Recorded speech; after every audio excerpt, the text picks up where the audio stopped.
Hello and welcome to the Yogscast.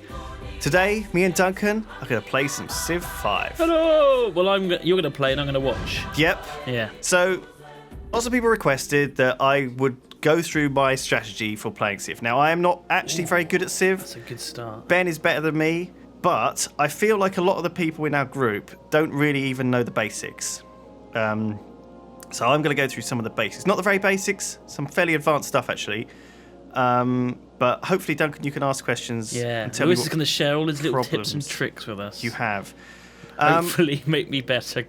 One of the weird things about the way I look at these civs is the first thing I see when I spawn a new world is I think, what pantheon am I going to pick? Right. That's obviously quite an early thing to do, and actually, it's something I quite like to decide first of all, because there's a lot of pantheons that are fairly easy to pick. This one here is a difficult one. Yeah, you got a bit of everything, really. The reason it's difficult is because there's a pantheon related to Salt called Earth Mother. There's a pantheon related to these called Stone Circles. There's a pantheon related to these called Sun God. And there's a pantheon related to these called Pastures. Is there a river one? There is Happiness on Rivers, but it's not very good. Yeah. It's okay, actually. And if you're desperate, it's not a bad one. But you usually, with your pantheon, you want to try and get Faith. So this you're going to gives settle you faith. here, then? Because I can see a mountain quite close. Right, well, no, that's far too far away. First of all, You think? it's going to cost me a turn to cross a river. You settle on turn 2, though, right? What, you mean I could go there? Yeah. I mean, the thing is, if I go there... Mountains are a big deal, though, aren't they? Let's have a look. So, okay, if I go there, I can work this food on the first turn, which is okay, 2 food. I want to have a tile with 2 food to work on the first turn. Bear in mind I'm in plains, and most of the plains tiles are great tiles because they've got production on them. Yeah. That means they're great. Plains are probably the best tiles in the game. But to start with, they only have 1 food, and that can be a little bit tricky right at the start of the game because you start to fall behind. I mean, you're very accurate, and I could very easily move to this place here and settle here. I mean, I could move my guy here and just see what there is around. See what you get, yeah. All right. Well, that's revealed. There's no real luxuries over here, but there is another hill and a hill here too. So actually, maybe this isn't as bad as I first thought. It's fine. Let's move there. The reason we're moving to a mountain is because there are biases on. Observatory gives you 50% science if you're next to a mountain. The reason you build against a mountain is because in the mid-game, you build an observatory, it gives you 50% science in that city, which is really big. And obviously in your capital, it makes a big difference. So we are going to do that, but it does mean delaying our capital a turn. The other problem here we have is we're not on a hill. Okay, now, not being on a hill or on a capital is a bit of a shame. The reason it's a shame is because we lose a production straight away, forever. And at the start of the game, this is quite big. It's the difference between finishing this scout in 3 turns sometimes. Or maybe not finishing the scout because it's not actually that big of a deal. We're lucky that we're lucky to have salt. Salt's a great If one. we didn't have salt, then maybe, if we were just working just a food tile, fortunately it makes up for it, is what I'm saying. It's a shame there's not more salt around. Salt is the best resource you could possibly ask to hope for. There's some more down there. There is some more down there, but that's not going to be in range of our capital. No. So, I mean, generally, the other choice, remember, is that you could settle on a river or not. We want to settle on a river.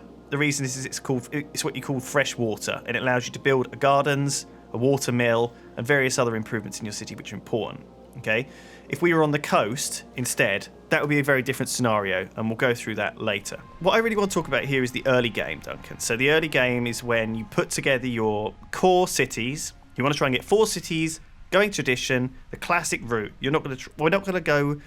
This is by no means like the best or the correct way to play. There's a lot of people out there who are way better than me. Look at like Bretor and all the guys on the Reddit. These guys, shout out. These guys are like really knowledgeable and they know their shit. What I'm really trying to do here is just give you the basic strategy to get 4 cities down, get a national college, and build yourself up for the mid game. The reality is that if you can't get 4 cities down and you can't get a national college, you've really played the early game wrong. And many people can't even get to there. Right. Kabul. So, Kabul, a nice city-state, gives us some gold when we find it, which we can use if we want later on to buy up a tile. We're going to probably want to get these hills when we build our settlers. Yeah. So saving gold for that is important. We don't want to spend our early gold buying stuff if we can avoid it. We want to build a scout. That's the first thing we want to build always. And we also want to actually just check that our city's on production focus and we've locked the tile we want to work. The reason you do this is because it's a little trick. When the turn ticks over to turn 2, or sorry, when your city grows even, so when your city ticks over to pop 2, a person will be generated, and any food that is generated by that person will be wasted.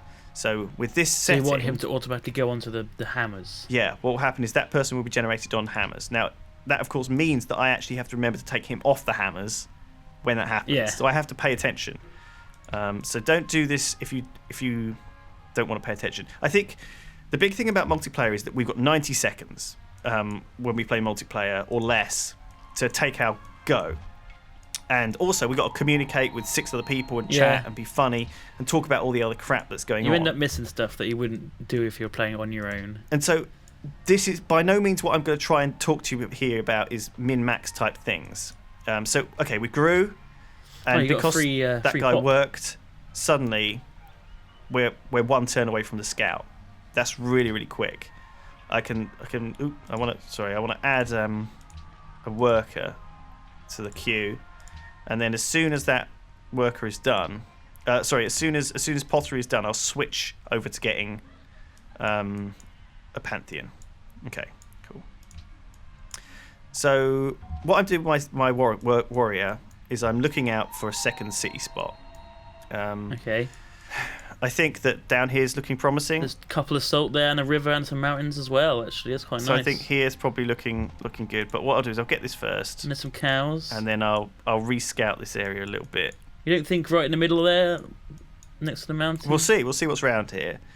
I mean, I'm on a single player, so I can jump forward turns quite What would you quickly. value more, a river or a mountain? A river, usually. Okay. Especially my second city. An observatory in the capital is obviously big, but I think that early game... Yeah, because the capital's going to have all the great person improvements, isn't it? In fact, I mean, hills I would value higher than either of those. Really? In many cases, yeah. So I got archery. It doesn't mean much. There's some good spots here. It's a nice sheep. This is probably a good spot. That's a nice spot. Yeah, wow, look at that. So 2 salt, the holy sea, trinity a river, of a hill, and a mountain. coast, hill, river, mountain, Wow. hill, or everything. Yeah, it looks lovely. That's a perfect place for a sea. We'll have to see what's quite around here. But also, we want our cities to be about 5 or 6 tiles away from our cap. So 1, 2, 3, 4, 5, 6. About right. That's just about right. So that looks like a great place. So we've identified one city spot. I think there's probably another one here. So like one here maybe. Mm-hmm. Because that city state will grow.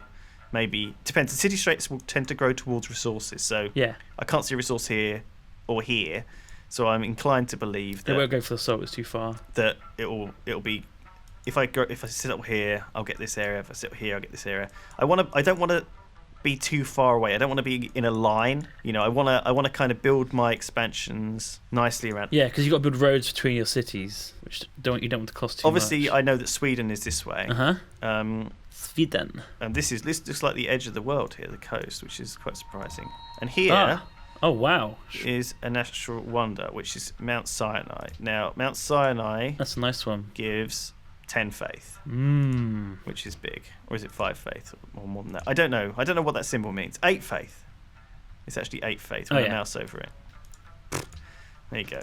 Who knew? So would it be worth building a city next to that? Look how far away it is. Not too bad. 1, 2, 3, 4. We will scout 5, this area. 6, We will make a 9, decision. 7 or 8, 9. Yeah. I don't know. There's some marble there. So it is possible that is a good location. If you find a natural wonder like this, that is certainly something you should strongly consider expanding towards. Especially if you have, again, a nice holy trinity here of river, mountain, hill. You got some desert hills. Now, in the case of this area here, I wouldn't expand here. No. Well, again, it's not so bad, but building cities on the coast isn't always the best idea because you're very vulnerable to attack in the mid game from frigates or by sea. So even here, I'm a bit scared to build on this tile. Nice to have a coastal city because you want to build some boats eventually to explore. But it does make it very vulnerable. You know, anyone with a couple of frigates and a privateer might sail straight up here, boomf, your city's gone. It's fairly defensible because it's not too far from my capital. And yes, you're right, I will want ships eventually. The fact is that building some sort of navy is really important because I don't want him to just sail up with a nuclear submarine here and nuke my capital later in the game. So would you say it's a capital would be best to have off the coast? Well, often you will. If I say I'd spawned here, Yeah. Would you have moved one tile in next to the sheep? I mean, I think you have to play it by ear. I think many good Civ players might even consider moving their capital off this coastline because there's no sea resources. You know, it's a bit risky. I don't think there's many better city spots. I think that's the problem. You can't spend multiple turns moving inland. No. I think people probably would just be greedy, go with the Holy Trinity spot, and then make sure. I think the thing is, there's only one tile that it's exposed on though, so you could easily bottleneck the ships. When you build a coastal city, okay, you're basically saying, I'm going to build more coastal cities. If you build your capital on the coast, you need to build other cities on the coast. If you're just building an expansion on the coast, you have to accept that expansion is going to be at risk. Yeah. But you'll have to play the game accordingly to protect it.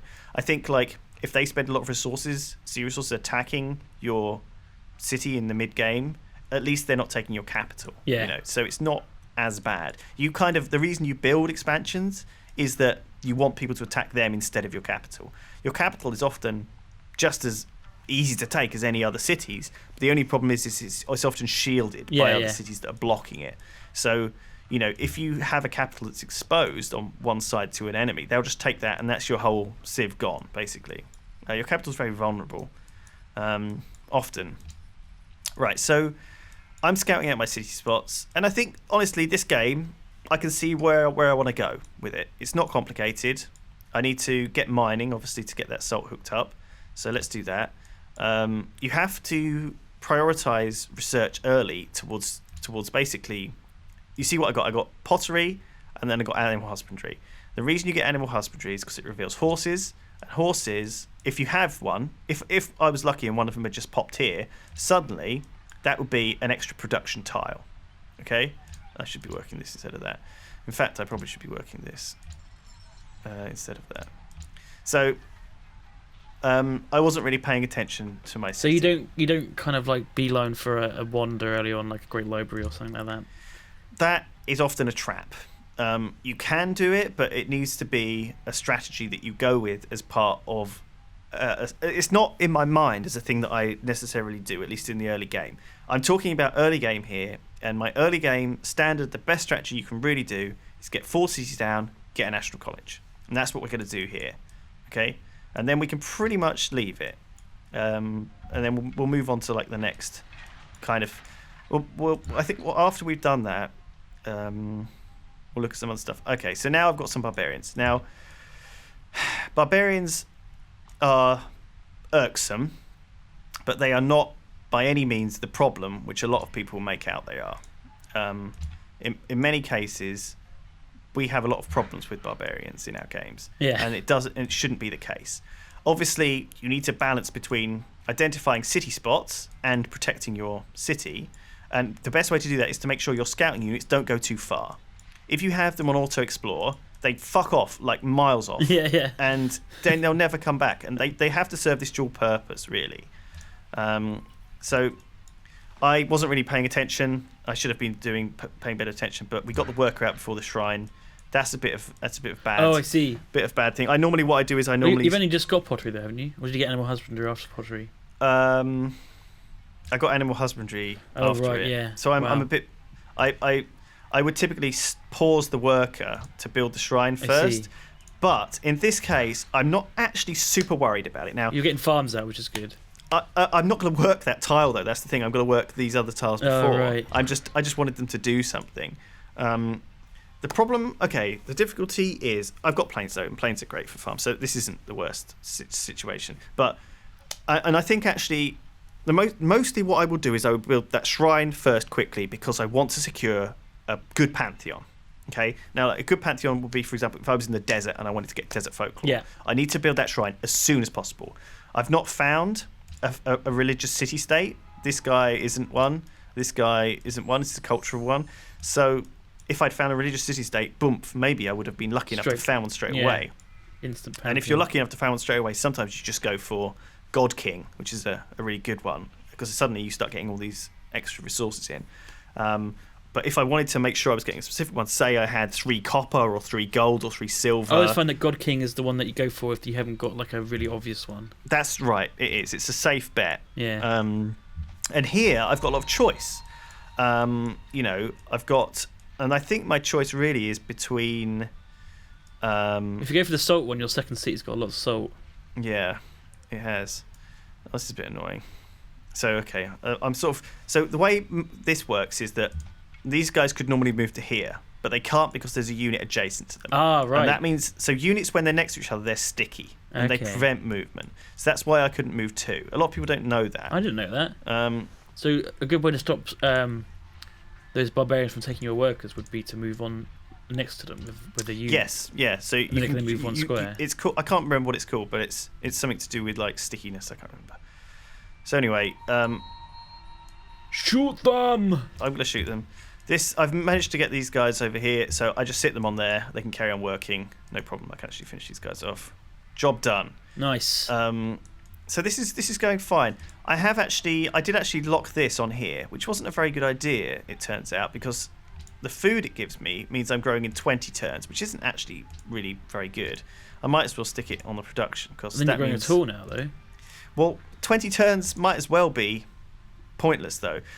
Okay, my general feeling about the start population of a game like this is that until I get these tiles improved, like this salt improved, this wheat improved, I don't really care about growing in 20 turns. I'd rather get these buildings out quickly. So I'd rather get the shrine out, and then I'd rather start getting settlers. Right. Okay? So normally I won't queue up a settler. And the reason I won't queue one up is because I want to know when I'm starting to build a settler. Because when I'm starting to build a settler, I'll buy up a hill, and I'll set guys on full production. I'll abandon food. Mining is coming soon. This is now 2 turns away from a farm. Okay. I think things are going fine. I know where I'm going to put my city, which actually... There's some silver there. Yeah. Shall I put the city here? The second one? 1, 2, 3, 4, 5, 6-ish. Yeah. And so like here... That would be the third one, wouldn't it? Well, the thing is, if I'm going to go for a national wonder, I want to go for it right away. Oh, I see. To get the Mount Sinai. I mean, this is what you would call a brilliant Petra city. Okay? Yeah, definitely. If you can get Petra here, wow, that's going to be amazing.